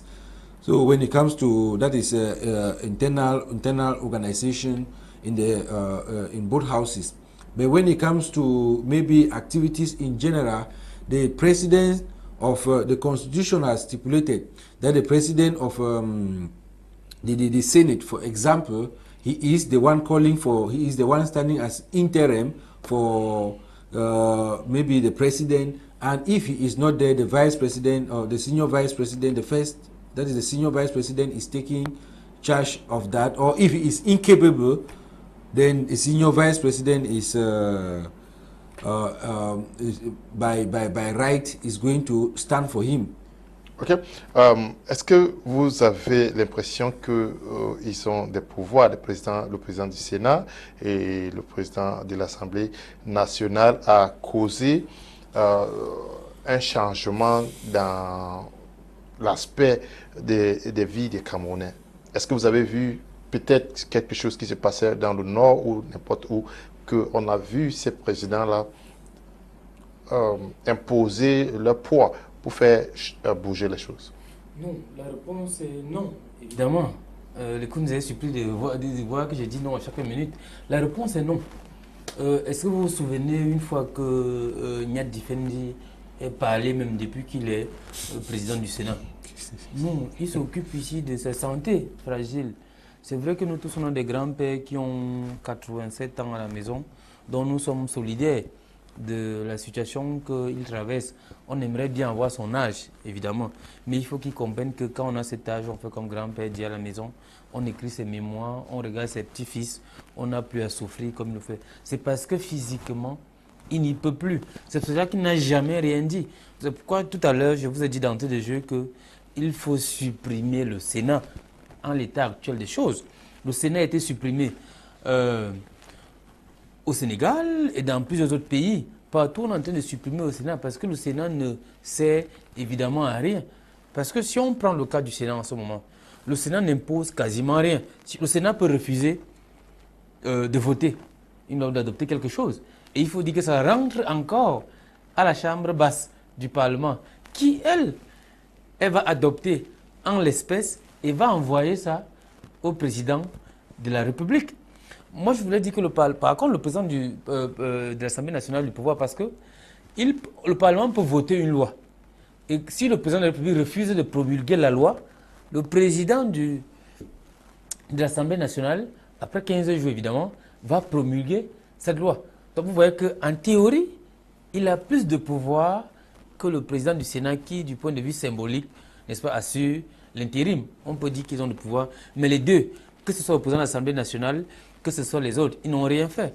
On a vu par exemple le cas de Boko Haram. Le président du Parlement, de l'Assemblée nationale, Kaba Ege Djibril, dit qu'il y a les Boko Haram au sein du Parlement. Lui-même, il l'a dit. Mais qu'est-ce qui s'est passé? Est-ce qu'on a vu l'impact de la chose? Est-ce qu'on a commis des commissions d'enquête? Est-ce qu'on a amené ce genre à dire? On voit évidemment que ça ne sert à rien. On le voit juste écrire des petites lettres, tel est un bandit, tel ne fait ci, tel c'est... Évidemment, peut-être parce que ils sont attachés par le pouvoir exécutif, comme vous avez dit ici.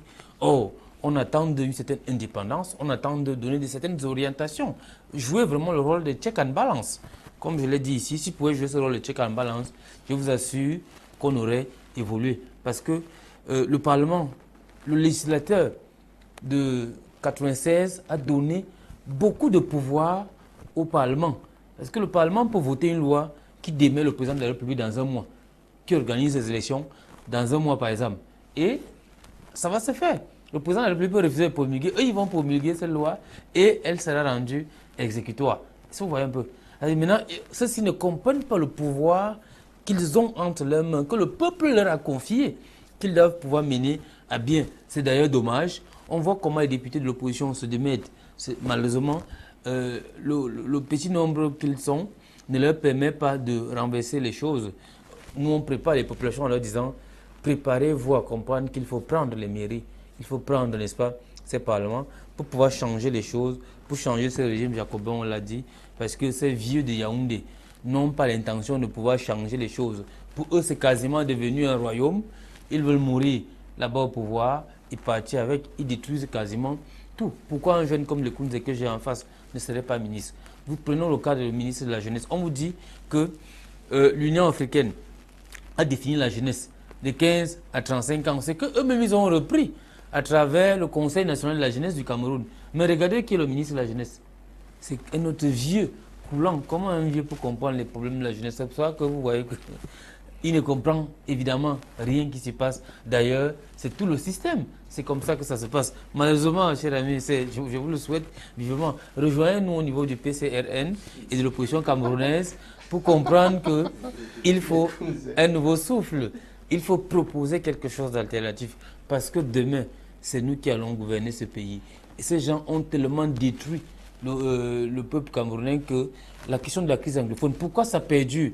Est-ce que vous pouvez imaginer que, vous parlez du président de l'Assemblée nationale tout à l'heure, est-ce qu'il a déjà fait quelque chose? Regardez comment les députés du SDF, on a vu comment ils avaient quasiment bloqué le Parlement. Les députés, le nouveau député du PCN et autres sont arrivés. Ils demandent d'inscrire la question de la crise anglophone à l'ordre du jour. Pourquoi ils refusent de le faire, Léonard? Est-ce que vous pouvez savoir pourquoi ils refusent de le faire? C'est parce qu'ils n'y sont pas là pour le peuple. Si eux, ils représentaient, ces députés du RDPC, représentaient évidemment le peuple, ils allaient comprendre, y compris les députés RDPC des zones anglophones, du nord-ouest, du sud-est. Ils devraient s'allier, n'est-ce pas, à ces autres députés de l'opposition qui demandent d'inscrire la question à l'ordre du jour. Si c'était au moins un tiers, il y a combien de députés? C'est-à-dire qu'on serait en arrivée. Il faut leur dire. C'est des choses que nous, on demande de pouvoir changer. Parce que ce Parlement, notamment le Sénat, moi, je ne veux plus parler d'eux, parce qu'ils n'y servent à rien. Nous, au niveau du PCRN, notre solution est déjà connue pour réguler le Parlement, je veux dire le Sénat. Il faut le supprimer et donner et mettre place ce qu'on appelle la House of Chiefs, donc la Chambre des représentants du peuple, c'est-à-dire notamment les véritables, ceux qui représentent les traditions, les chefs de premier degré, les chefs de second degré, bref, les sages, les anciens sages qui siégeront à ce niveau-là, qui auront, n'est-ce pas, une dimension identitaire de notre État, de nos communautés, et permettant évidemment qu'on ait un État qui nous ressemble, un État anthropologiquement qui accepte, qui épouse nos réalités, et ces réalités permettant de sortir le Cameroun du marasme économique dans lequel on se trouve en ce moment et d'avoir un développement plus aigu, un développement plus harmonieux, un développement qui permettrait d'ériger le Cameroun au niveau de puissance dont elle doit être, et non des gens qui n'ont rien à faire, qui vont se balader. Et autre chose que je voulais relever, M. Koum, allez-y au Parlement, vous allez voir, c'est que les premiers jours, tous ces députés ils vont inscrire leur nom pour prendre quasiment leur dû. Et après, quelques temps, vous le voyez, ils ne sont plus là. On voit Kavaïge crier parfois, il crie sur ses collègues RDPC. Ils sont où? Ils n'y vont quasiment pas. Okay, Paddy Asanga, I want us you to look at the MPs are the ones who are voting the laws, and some of these laws are not respected by Cameroonians. Do we find them come back to those who do not respect the laws? Do we find them hammer on those who embezzle state funds and a host of others? Yes, Leo, I understand the orientation of your question, and I'm very happy about the orientation of your questions. Yes, MPs vote the laws, and these laws have to be executed by the executive. I repeat, MPs vote the laws, and these laws have to be executed by the executive. And the first person who doesn't execute the law that MPs have voted that are in our constitution is Mr. Biya. Has Mr. Biya ever declared his property to you? But that is a law. It is constitutional. Have any of Mr. Biya's minister, what do you expect the MPs to do? To go back and hold a gun behind them? What the opposition MPs do, they criticize, and when they get those documents, they get the scandals, the corruption scandals, they come it out there. That's the only thing they can do, because they are not policemen, but they tell the people that this is what is happening. These are laws that we voted for, and the first person who doesn't respect the law is Mr. Biya and his Jacobinist system. And I'm happy that Emmanuel Njock is talking about Jacobinism today. So, and you know that I am a fervent opposition activist against Jacobinism.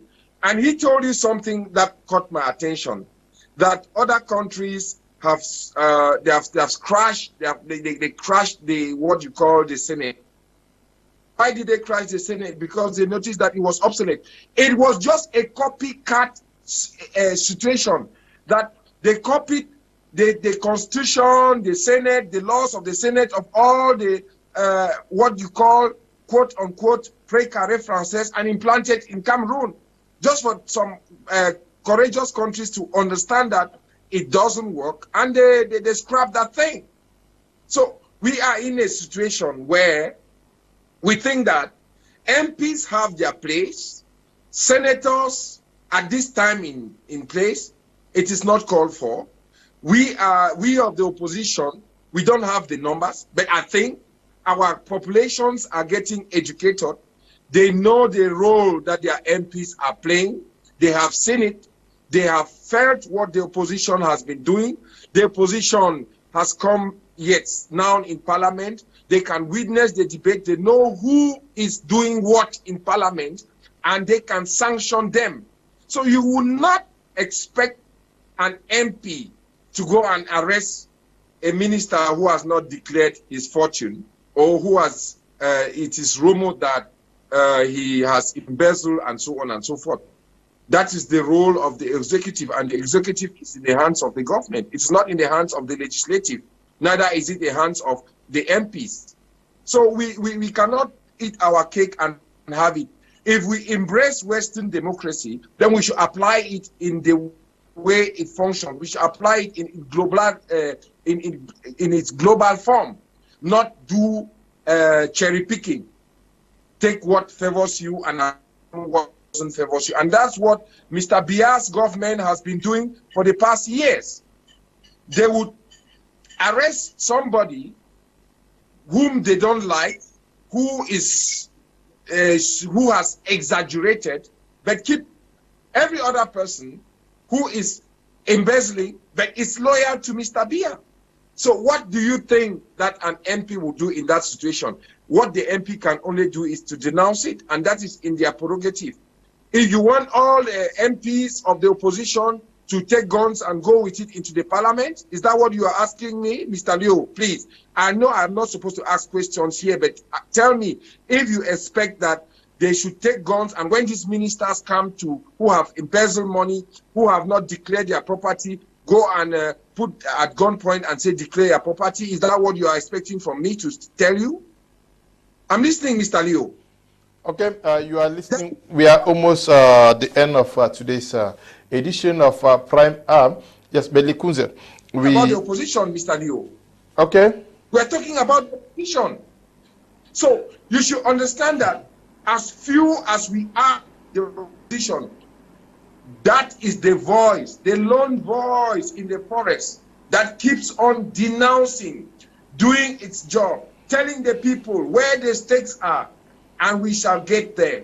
The biggest mistake that I still blame my political party for was the boycott of the 1992. If not, we would not have found ourselves in this impasse where we find ourselves today. And that's why I am telling every Cameroonian of age who is conscious, who is 23 years old and can read and write, go and register yourself and become municipal councillors, mayors, MPs, and whatsoever. That's what I'm saying. Thank you for having me, Mr. Leo.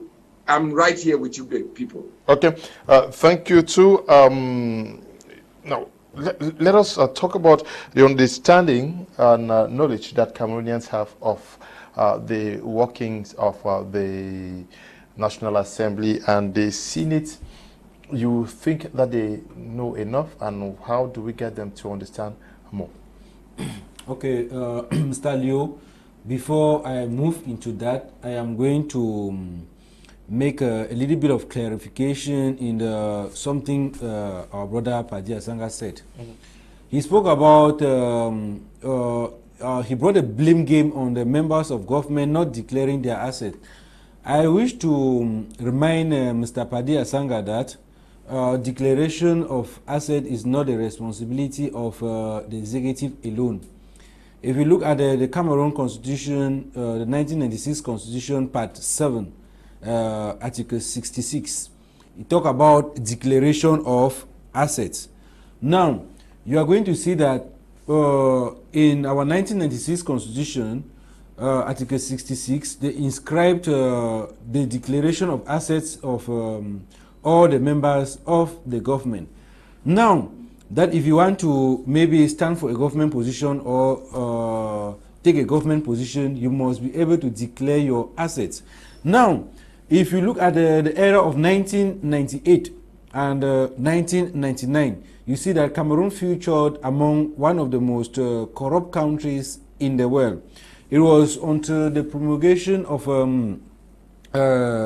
the law of 2006, that is law number 2003/2006 of 25th of April 2006, that we had to bring some institutions to regulate or to enforce on this law, not only the executives.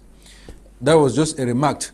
Going back to your question, now the question requires us to look at whether the Cameroon Senate, whether the Cameroon Parliament, if the local man really understand the functions of the Cameroon, some of the laws that have been passed by the Parliament. It is now an individual responsibility. We know even the law says that ignorance of the law is not an excuse. We Cameroonians, especially we of the youth aged group, which many of the things directly involve us, we are going to encourage every Cameroonian that we should be current. We should be current in participation. We should be current in contribution when it comes to government actions, when it comes to maybe understanding the system, when it comes to supporting the system. And we should also understand that when it comes to when we vote or we give a mandate to members of our parliament, we are supposed to support them. We are supposed to keep on reminding them. We are supposed to keep on taking them to account, booking them to account, and we see that if we continue or we follow all these steps, we are going to see that they are going to be conscious for those who are not conscious, and for those who are conscious, they are going to be very conscious. It is not the responsibility of the opposition alone, and it is not the opposition alone that is given accountability. It's not the opposition alone that maybe is crying. We know that we as Cameroonians, we have our own diverse interests, we have our own responsibility. We have to end here. Thank you for coming, Lekunze. Thank you very much, Mr. Leo. And also to you, Christian. Thank you for coming. Thank you to you too, Leo. Paddy Asanga, thank you for coming this evening. Seemingly, Paddy is gone. We want to thank you all to time off to watch this edition of our Prime Hour. Tomorrow we're going to... I want to thank you. I want to thank you, and I am encouraging you as a young, brilliant journalist to continue doing the good work. It was more educative than a debate today. And Lekunze, who's from Libialem, I would want him to get in contact with us so that those of us of the diaspora who think one Cameroon like him, we should work in tandem to make sure that we preserve that heritage that was legated to us by Osende Afana, Elite Roland Mumini, Cardinal Tumi, and all those who went and pleaded on the floor of the United Nations that they should unite Cameroon before independence. So I am happy, and I also thank my friend from the PCRN, who was very brilliant. I think you guys have given us Anglophone a voice, and the format today was very good. He understood English, but could express himself better in French, and I think it is something that I tell him, thank you, brother. You're welcome. Thank you too, big brother. Okay, we want to thank everybody who took time off to watch this edition of the program. Tomorrow we're going to be looking at what is making news in Fako Division with the purported fake chiefs and villages reportedly to be cancelled by the senior divisional officer for Fako Division. What is happening is going to be the focus for tomorrow's edition of the program. If you wish to be part of it, if you're watching me from Fako and want to come and discuss on what is happening out there, please get to me this evening so that I can add you to the panel for tomorrow. Stay blessed. Bye-bye.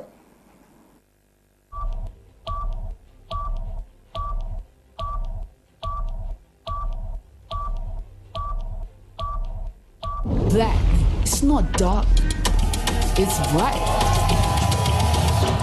Black is bold.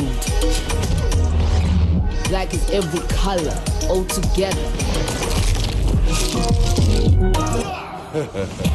My thing, your thing, our thing mixed together.